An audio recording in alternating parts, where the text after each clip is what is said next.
It's Ask Dr. Phil, and a lot of the questions are about parenting. Should a mom be acting like her teen daughter? She's living with your ex-boyfriend. How old is he? 19. Should a boy be the man of the house? I should not have to check in with my 9-year-old. You've got to step back up and get control. Plus, amazing weight loss results and an update on Ted Williams. Ted left treatment against medical advice. This is going to be a changing day in your life. Have a good show, everybody. Here we go. It matters to you. That's what I want to talk about. Are we ready in the booth? Let's do it. Go, Dr. Phil.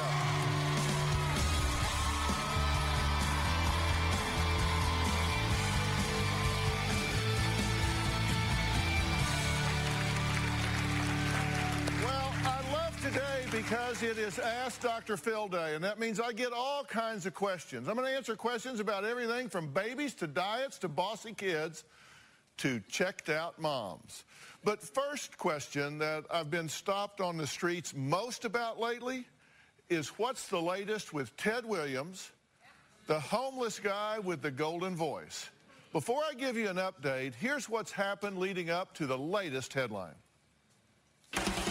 He has gone from rags to riches. I'm going to go sit down with Ted and tell him what I think. I think you need to go to rehab. I will provide that for you. We are prepared to make that available to you. That'd be fine. Then I'll get up and hug you for that. After taping a 3-part series of the Dr. Phil Show, Ted Williams says he's now headed for rehab. I'm going to get well. All I ask is that you don't forget me. Well, Dr. Phil and I am surrounded by the best medical team that can be offered at this moment, and I feel really, really good. Ted, thank you so much. As you know, no cameras in rehab. We're leaving you alone. Do what you got to do, my friend. I love you, Dr. Phil. Ted has made the decision and commitment to voluntarily put himself in rehab at Origins Recovery Center. He sounds great and motivated about the second chance, but the question is, will that commitment last? What happens from this point forward is now 100% up to him, and this is no sure thing. Well, that was prophetic, if I do say so myself, because as reported, Ted left the Origins Recovery Center in Texas against medical advice. Now, he was there voluntarily, so it was certainly his option to depart. It was definitely not my first choice for him to leave there. But once he enters treatment, what happens then is totally between him and the medical staff that works with him on a daily basis. I step back and let the professionals do what they do. Now, my recommendation was that he stay at least 30 days, preferably 90 days, and then probably go to a sober living house before returning to his old environment. I felt like that was his best chance to not be a 15-minute phenom, but to truly get his life, family, and career back. But drug addiction is a complex disease with medical, psychological, environmental, and social components. You all know Brandon. It was the first live intervention that I think's ever been done on television. We did it right here on this stage. It took him at least 3 years to get sober. He came on this stage, flipped me off, and stormed off. He relapsed once. He relapsed twice. I wound up visiting him during a 6-month jail sentence where he had been arrested for black tar heroin. Now, however, he's been completely clean and sober for 5 years, and even more amazing, he is leading others to sobriety. With Ted leaving treatment so early in the game, he is on a very slippery slope. We can all hope for the best, but I think we have to expect the worst. Ted, if you're listening, I stand ready to help. I wish you all the best, and I hope that you decide to return to treatment. Now, moving on. My first guest, 17-year-old Amanda, says that she is upset that her mom parties more than she does. Take a look. I want my mom to be there like a mom and not a friend. My parents have been separated for about 2 years now. She's not the same person she was. My mom's 38, just got a tattoo, and likes to party. I don't like how much you party. How much do I party? All the time. What is all the time? Every weekend? When I was younger, my mom was kind of strict towards partying, but now she's kind of like, let's party together. Let's go get drunk. My mom usually parties with her next door neighbors. They're around 19 to 21. She hangs out with younger people to make herself feel younger. It makes me embarrassed. I introduced my mom to Anthony when he was my boyfriend. Now, Anthony and my mom live together. They're roommates. This is my living room. Quite extravagant. Anthony's 19, almost 20. It's weird, obviously. A couple months ago, my mom quit her job. When she quit her job, she received her retirement money. 2 months later, she has pretty much none of it left. It's a stupid decision. I feel like I should slap my mom with a reality stick. She needs to be more of a mom than my best friend. There's always going to be a part of me that wants the mom I had from when I was little to 16 back. So what's up with your mom? I'd say I'm concerned that she's more focused on having fun than her responsibilities. But why? What happened? What sent her spinning in the fun direction? Okay, well, when her and my dad separated, she kind of changed. And she, recently quit her job, so she doesn't really have any responsibilities. You think the divorce set her off? Yeah. Because let me tell you a couple things that she told us and tell me if this is consistent with how she's living. Okay.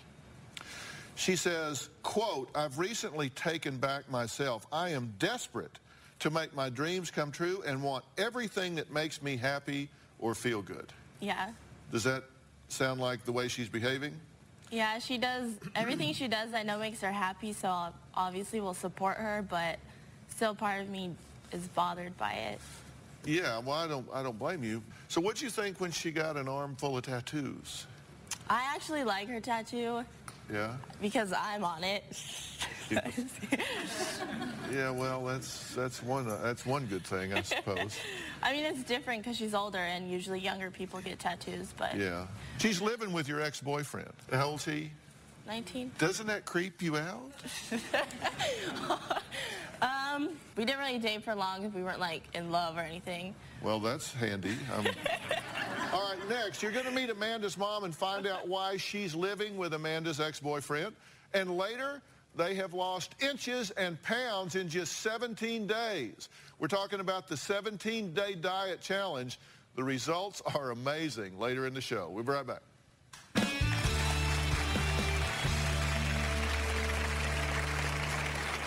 People come up to me and say, wow, you look great. What are you doing?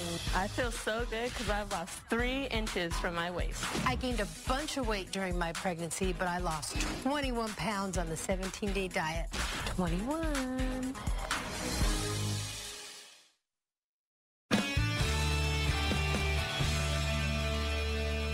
Well, it's Ask Dr. Phil Day, and I'm here with Amanda, who says her mom, Beth, would be better off if she would be more of a parent and less of a friend.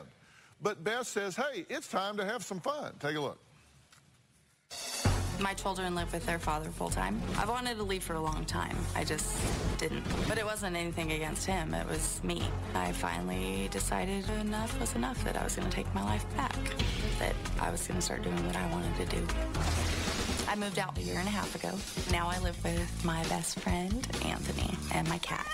I worked for 10 years at a really good job. I quit the job and cashed out my retirement plan, and now I'm just kind of winging it. I am down to have a good time and have a few drinks with some friends and let loose and dance and sing. Basically, I can make my own decisions and not worry about things, because nothing I would ever choose is bad for anybody, only good for myself. I think I've been a pretty good mom. Maybe not the best mom, but absolutely not even close to the worst, because I was always there for my kids.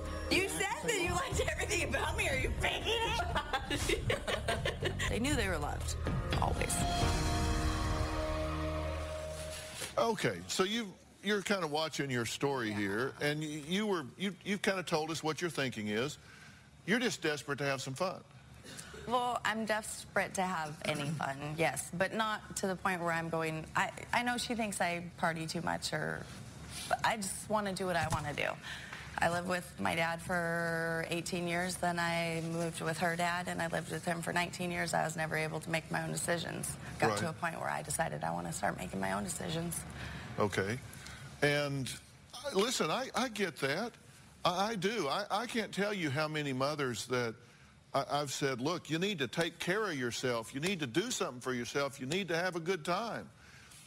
But that doesn't mean that you just drop the kids at the mall and don't ever come back. Oh, no, for sure. I mean, you see can't her just... every week. Well, yeah, I know. It's not like I never see her. But let me tell you something that she said. I wrote this down because I thought it is pretty important. She said that she frankly feels like you've pretty much abandoned her and that you'll put friends before her. You said that, right? I said that sometimes I'll ask her to do something and she'll be busy with friends. So You said, quote, feel like mom abandons me. If I need her, she'll put friends before me. Now, that's not the way you feel. Don't say it now. If you've changed your mind since we interviewed you. Say whatever you feel. No, I do not think you abandoned me, obviously, because I see you every week, but I do feel like you put friends before me at times. So, yeah, it makes me upset.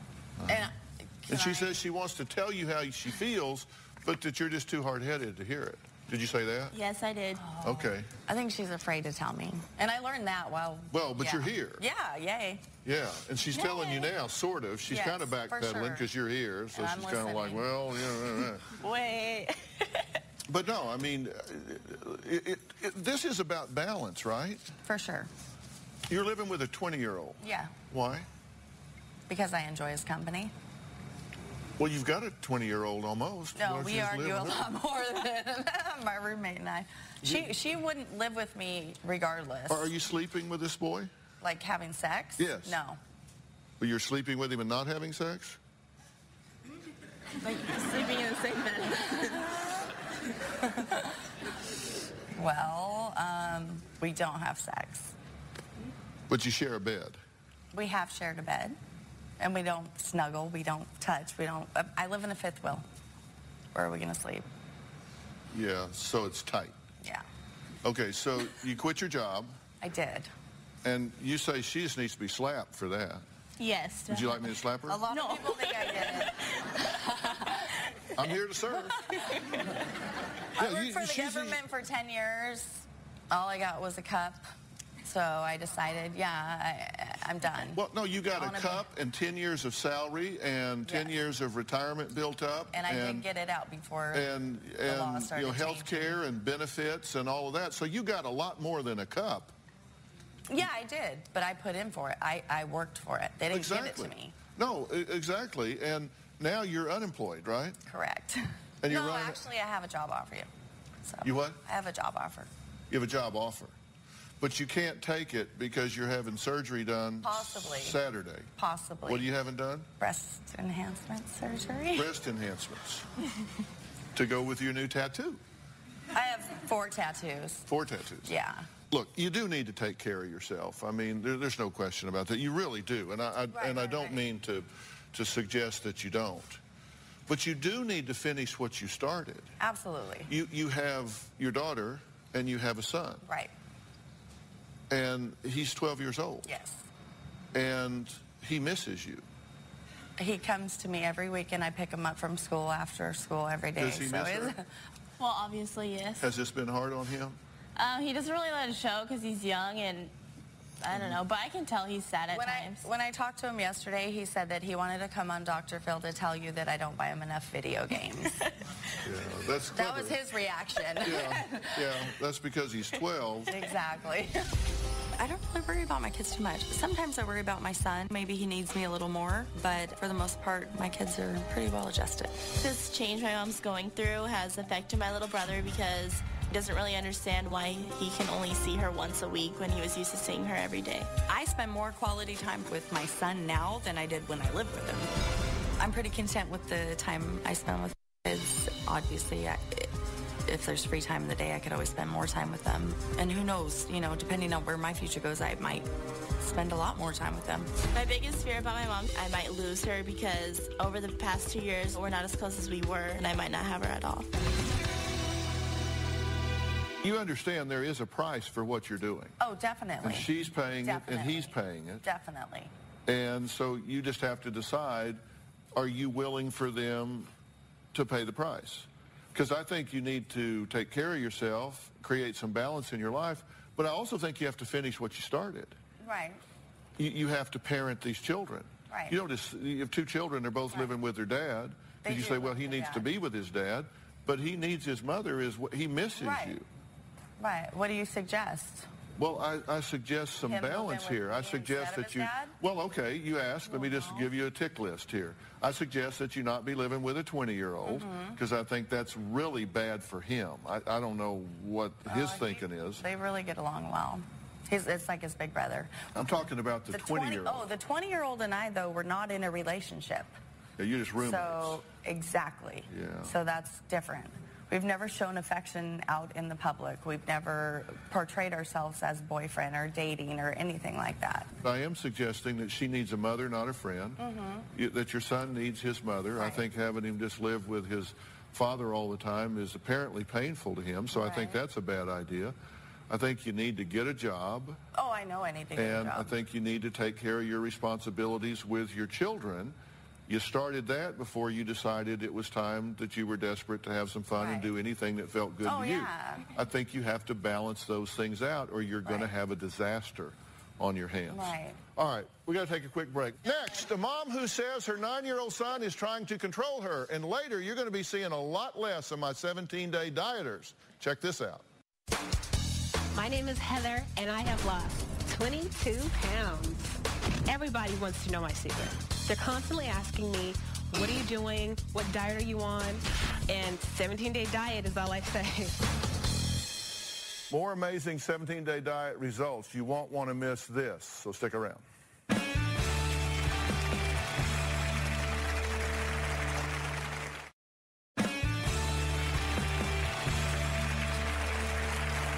Ask Dr. Phil today, and a lot of the questions are about parenting. Now, Gigi wrote to me complaining about her 9-year-old son. The problem is he thinks he's the parent. He wants his mother on a short leash. Take a look.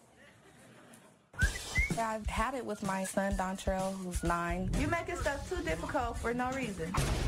Dontrell is controlling. I didn't say I liked it. Everything gotta be difficult. He wants to know what I'm doing, where I am, who I'm with, what's happening. I should not have to check in with my 9-year-old. If I say I'm going to the doctor, he might call home from school. Did you go to the doctor today? How was your doctor's appointment? If I get off work, I'm supposed to be here at 5:30. He's calling me at 5:02. Mom, are you off? Where are you? One time I called my mom 45 times because I wanted somebody to talk to. Dontrell feels like he is the man of the house. You got the keys, right, Mom? He's very unpredictable. He gets in trouble a lot for disrespect, being sneaky, lying. The main problem between me and my mom is communication. All I know is he's been a great child till 9. And then he started getting a little crazy, and nobody knows why. A few months ago, Dontrell ran away 5 times within a 2-month period. The number one reason was because my mom was getting on my nerves. For him to run away, to come back and say, it's because I hate my mom, I need to get away from her, I feel like she's always in my face, was very appalling. Makes me feel helpless. What can I do to reconnect with my son and tame his controlling ways so that we can function better as a household, have more positive interactions? Can't say I'm the perfect angel, but I'm like half of it. Okay. First off, good news and bad news, you have a really bright son. Right. He's very smart, right? Right. But he's bugging you now. Oh, yeah. He's bugging you now. So we got the tail wagging the dog here. Man, or something. Yeah, we got him where he's got you just frustrated. Yeah, beyond belief. And listen, right now, he's kind of cute with this and kind of benevolent about it because he calls you 45 times because he's bored and he misses you and he wants to talk to you, and that's kind of sweet in a way, right? Mm-hmm. But the truth is, he doesn't know where the boundaries are. Correct. He doesn't respect the boundaries, and that's a problem. See, you're not raising a child, you're raising an adult. And between now and adulthood, he's going to go through teenage years because he's getting ready to get hit with testosterone. He's gonna get bigger. He's going to get stronger. This is going to be an issue. Yeah. You have to make your stand right here, right now, because at 9 years old, you can really have some influence and power over him that 3 years from now, 4 years from now, you can't have. I understand. So now's the time. You need to throw down and have this out right here, right now. Because 3-4 years from now, you are not going to be able to control him. I know, that's why I'm here. Okay, so, but do you get that now's the time? Yeah. And you got to go into commando parenting. And I'm going to tell you what I mean by that. You describe yourself as a really good mom 25% of the time. I didn't say that. He said that. Oh, okay. So what's happening the other 75%? I don't know. What did he say? Well, you tell me. Why would he say that? Is that because you do what he wants you to 25% of the time? That's probably as much as he gets his way, is 25% of the time. You think that's it? Oh, I know that's it. I put my foot down on a regular basis. Yeah, and what happens when you do that? It just makes things more difficult a lot of the times. Causes him to become more stubborn.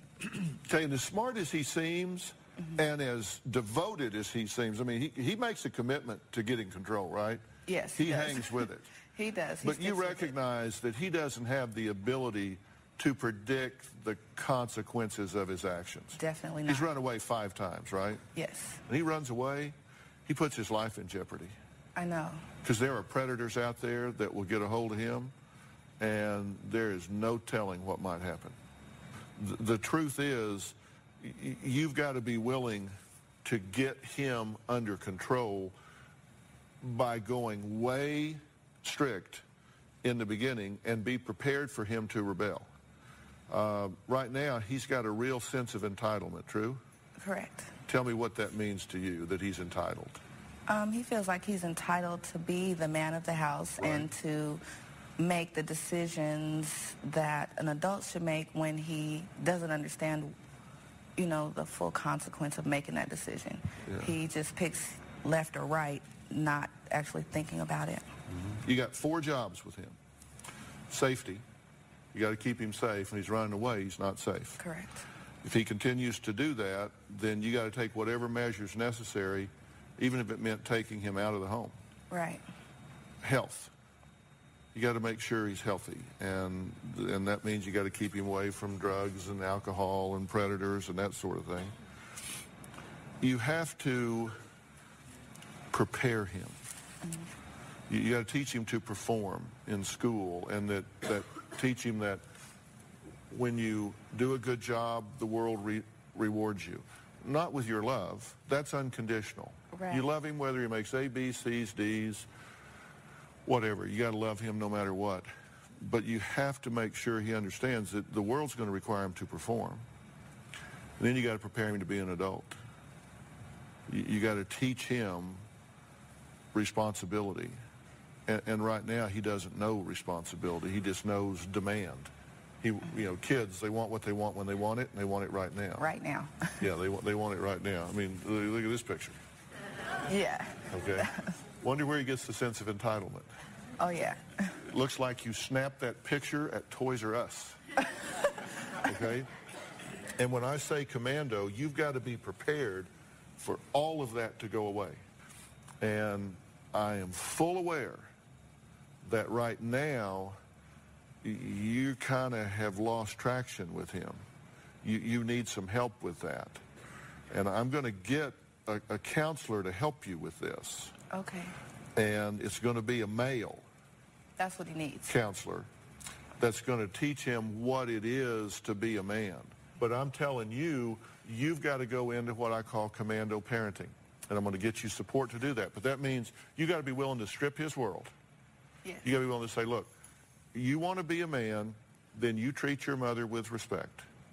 We make some agreements. We set up some boundaries. We set up some structures. We're going to write it down in a contract. We're going to both sign it. We're going to put it on the refrigerator door. Okay. And you're going to agree to the things, young man, that you say you're going to agree to. And if you violate those, there's going to be a severe penalty of whatever his currency is. You've got to step back up and get control. I can do that. I know you can do that. All right, we're going to make it work? I think so. All right. All right, next, a mom who says it's okay to exploit your baby.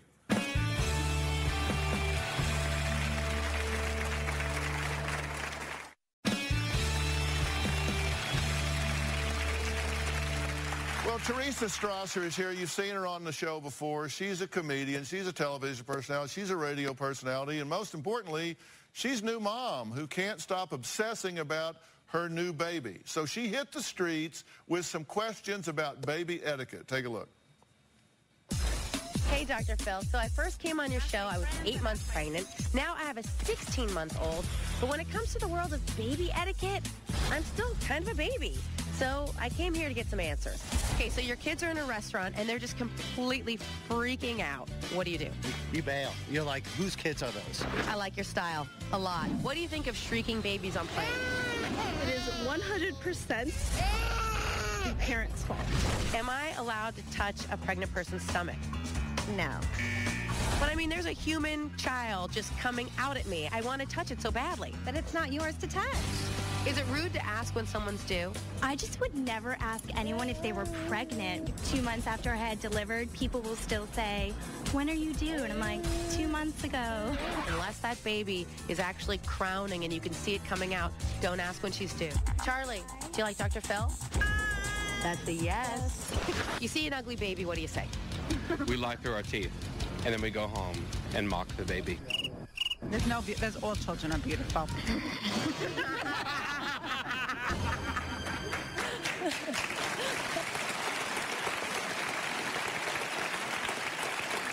Now, Teresa has a new book called Exploiting My Baby because it's exploiting me. You had to explain that title. Okay, well, as a writer, you know, everything is fodder. But when I was pregnant, I was worried, if I write about this pregnancy, will people think I'm just exploiting my baby? So I called it that. Yeah, well, okay. You know, you got to look the boogeyman right in the eyes. Yeah, so I've read this, actually, and you talk about everything. You said you used to be really private. Yeah, about things, and then all of a sudden, once you have a baby, you're pregnant, you talk about anything. Yeah, I talk about hemorrhoids, which, by the way, there is a bright side, because I think that's nature telling you, get up and move around. Maybe lay off the cheese wheels. You said your biggest worry was becoming like your mom. Yeah, I was terrified, but I was really scared that I didn't have the stuff to be a great mom because I didn't have a great mom. I mean, I always used to joke, she should have named me and my brother Burden and Buzzkill. It was not her thing. And I will say, while she was not a great mother, she's a great grandmother. She's watching my baby right now. So how is the baby? Oh, my gosh. He's so adorable. I made a lot of, you know, oh, yeah, that's Nathaniel. I love him so much. I made a lot of proclamations before I had the baby, like what kind of mom. I was never going to have boring conversations about my baby, and yet we could sit here and I could go on about the difference between Aquaphor, Balmex, butt paste, you know, for 3 hours. I know. But you have a grandbaby, so you know. I do have a grandbaby. You change the diapers? You get in there? No, Robin? No. No, this is our granddaughter. Oh, she's gorgeous. Yeah. You must be so excited. Yeah, I really am, and she likes me pretty well, actually. She does? Yeah. Who does she like better, you or Robin? Oh, Robin, for sure. There's no question about it. I mean, when Robin walks in the room, she starts kicking her legs and going when they crazy. get happy when they see somebody, yeah, they do. See, here we are talking about babies like old people. These aren't stories. I know, but I thought when I got pregnant, I was scared. Like, what if both my ass and my mind wear mom jeans? Yeah, that'd be bad. You know, like if I become a complete bore, then I realized I'm already a bore. But so you got really sideways with Nancy O'Dell in this book. Yeah. Has she read the book? No. No? I really... She's a good friend of mine. Oh, so. no.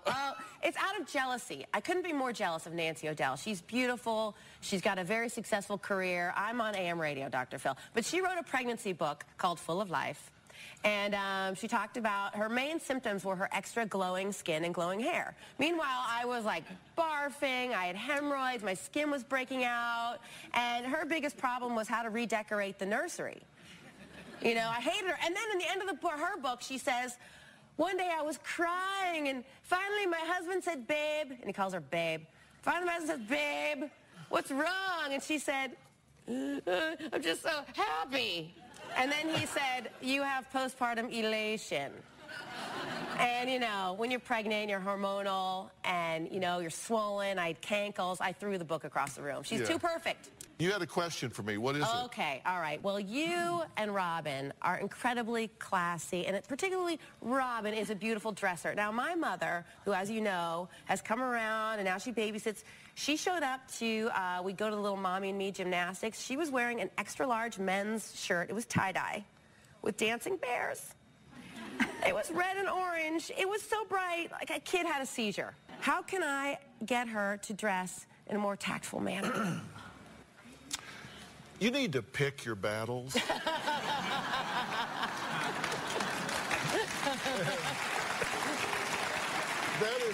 That is not a battle you want to pick. It was tie-dye. There's dye right in the word because I died inside. I know, but you don't want to pick that battle. What you want to do is be so glad that she's babysitting your child. Yeah, for free. Yeah. The low cost of nothing, right? Yeah, exactly. All right.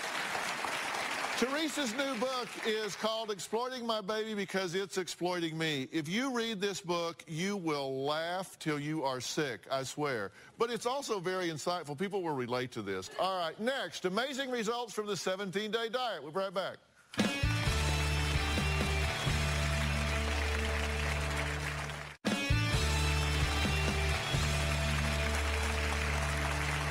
It is the #1 weight loss plan in America, the 17-day diet. Now, a few weeks ago, we introduced you to a group of people who couldn't wait to try it. Let's see how they're doing.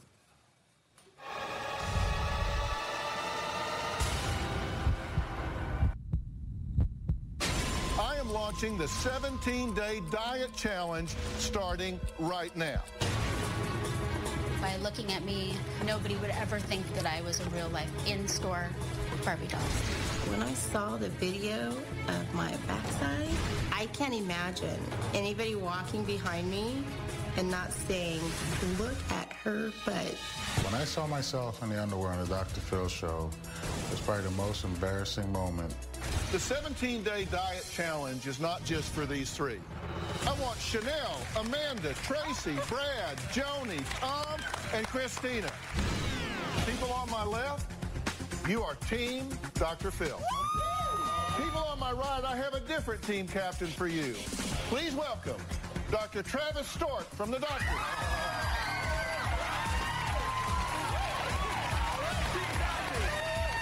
So we wish the Dr. Phil team the best, but we're going to win. Failure is not an option. We're going to do this right one time, and everybody's going to do it with us. So far, I've lost 9 pounds. I just can't believe how fast the results are coming along and how good it's making me feel. I lost 45 pounds on the 17-day diet, and I feel great. Since I've been on the 17-day diet, I have lost 12 pounds. I'm Tom, and I've lost 34 pounds on the 17-day diet. It's the greatest feeling. I have more energy than I ever imagined I could have. Okay, what you just heard, Doctor, this is after the first cycle, 17 days in, and some of those are 34 pounds in 17 days, 17 pounds in 17 days. If you want to join the 17-day dieters, you can order the book at 17daydiet.com, 17daydiet.com. Now, Dr. Mike here is the author of the 17-day diet, and he's here to talk about this. Now, are you amazed at how your book has swept across America? I'm a little shocked because people have just embraced this thing and really see the passion behind where this is going to take us. But people are doing so well and really finding it so easy. Yeah, it's just astounding to me. I mean, this thing has just gone crazy since we introduced it here. And everybody at home can be part of the 17-day diet. In fact, take a look at these Facebook comments from people that have. Deb, day 14, have lost 10.2 pounds. Kelly, I'm amazed at this diet. 9 days, 9 pounds, feeling great. Jim, I've been on it since January 3rd, down 18 pounds. Awesome. Katz, I love this plan. I've lost 13.5 pounds on day 15. Now, you're not surprised at that because what you set out in here really maximizes the body's ability to burn. This diet, as you go on, it gets better. It gets easier. You continue to see results. I just don't think there's anything like they're out there. Because what happens most of the time with diets is people plateau. Right. And what happens is after 17 days, you shift everything to phase 2. After 17 days, phase 3. 17 days, phase 4. And so it lays it out for them so they can do it. Each cycle has a very unique part of it, and there's a true reason why you go through each cycle. And to be on a diet where you have something to look forward to is so rare. Yeah, so you don't fatigue. Right, you don't get bored, you don't fatigue, you don't plateau. You continue to see those results and enjoy it more and more. And you guys know how I feel about this. The book talks very specifically about the fact that you need to exercise, you need to change your lifestyle, you need to do things so you support all of this rapid weight loss, which research is actually saying that rapid weight loss is a positive at this point. If you do them in a healthy way, the way this book sets it up to do, it just makes you want to keep going. Yeah, right. All right, next, why one woman is jealous of her husband's weight loss. She's saying, I'm feeling a little disconnected here. We'll be right back.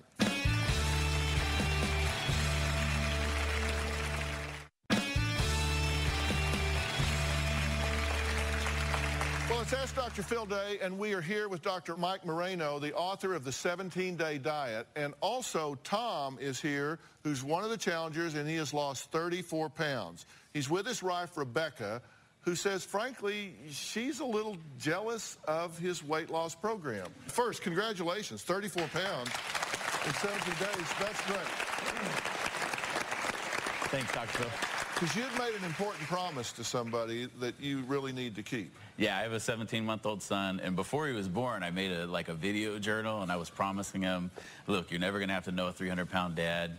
I didn't quite keep up on that promise, but now I'm able to actually, I'm getting close to getting under 300 pounds. Yeah, he won't know a 300-pound dad. He's not going to remember a 300-pound dad. Yeah, so you're staying with this. Absolutely. And so what do you think about this? I think it's awesome. The envious part is that he's talking to the other contestants all the time, and I can support him only to a certain extent because, you know, I don't know.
Exactly what he's going through because I'm not going through it. I don't have tons of weight to lose, but he's talking a lot to contestants and I can't really understand it fully.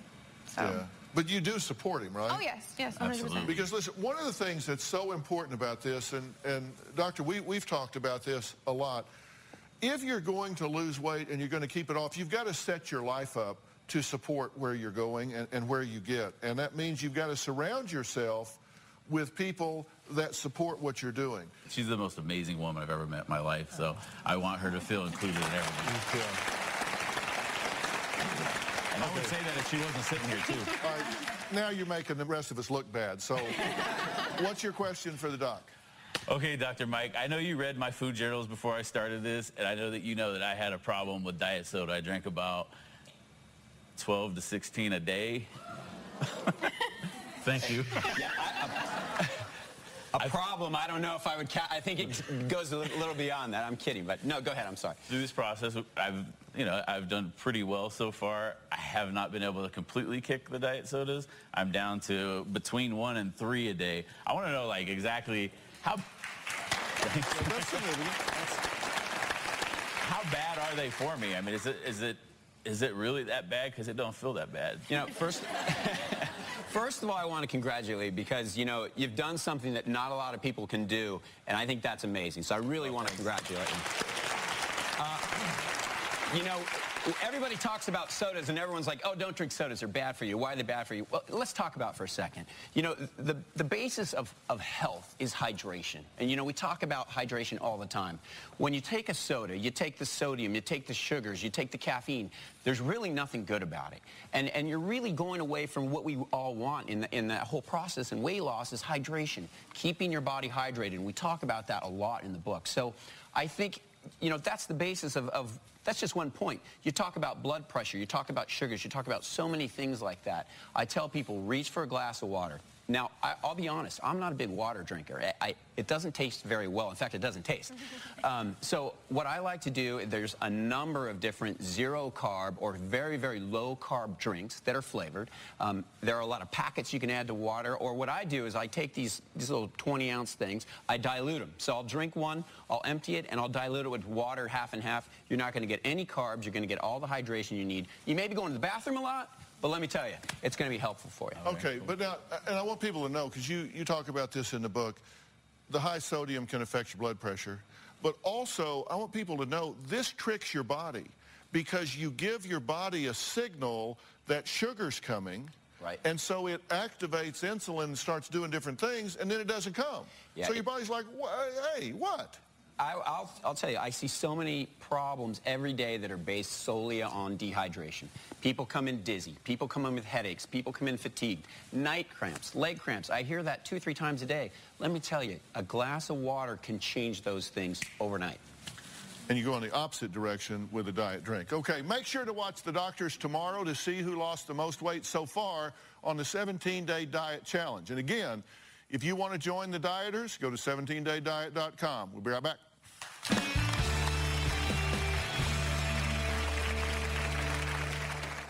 I want to thank all of my guests today, and a special thanks to Dr. Mike Moreno, whose book, The 17-Day Diet, is only available at 17daydiet.com. Make sure you watch the doctors tomorrow to see who's lost the most weight in the challenge.